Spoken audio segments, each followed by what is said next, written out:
Okay, so here is some of the moral dilemmas that we run into when owning mortgages.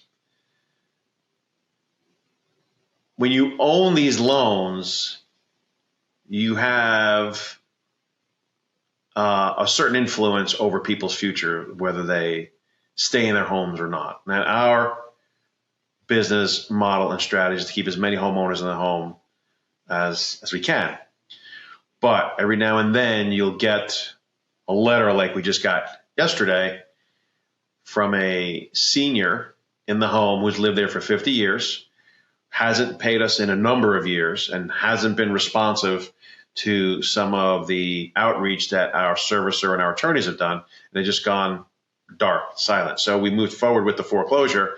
And now at the 11th hour, we got a letter of explanation saying that they've been in poor health, lost their job, been on disability, had multiple surgeries, in very poor health, and their family is of modest means and doing what they can to help her to stay in the home.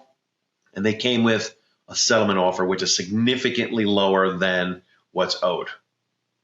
And that amount of money that they wanted to give to pay off this loan is a big lift for the family.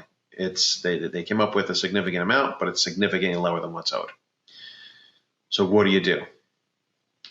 On the flip side of this, there are other investors that we have that are participating in this loan. And so decisions that I make is going to affect not only the homeowner, it's going to affect the investors as well.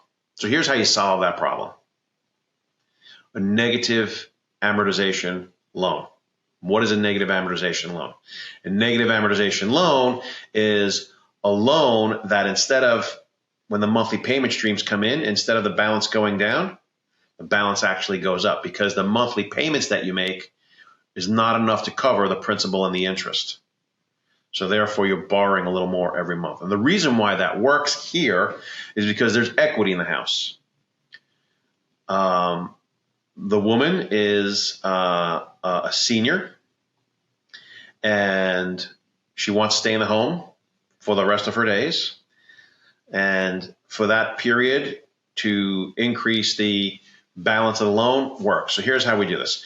We'll take a part of that lump sum because we want to have some cash. We don't want to deplete all of their reserves. We'll take a part of that lump sum to reduce how much we have invested into this loan. So that reduces our basis.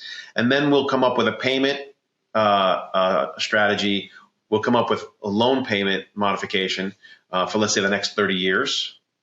And let's say the payment is $50. I'm sorry. Let's say the payment is $500 a month.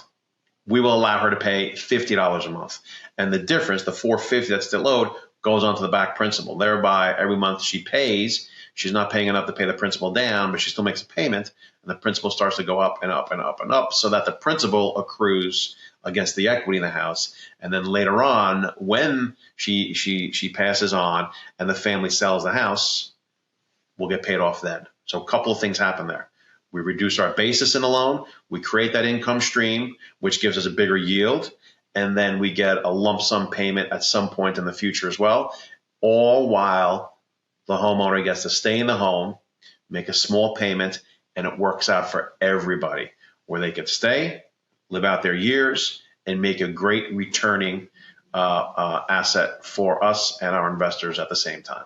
So negative amortization loan is the answer in this case.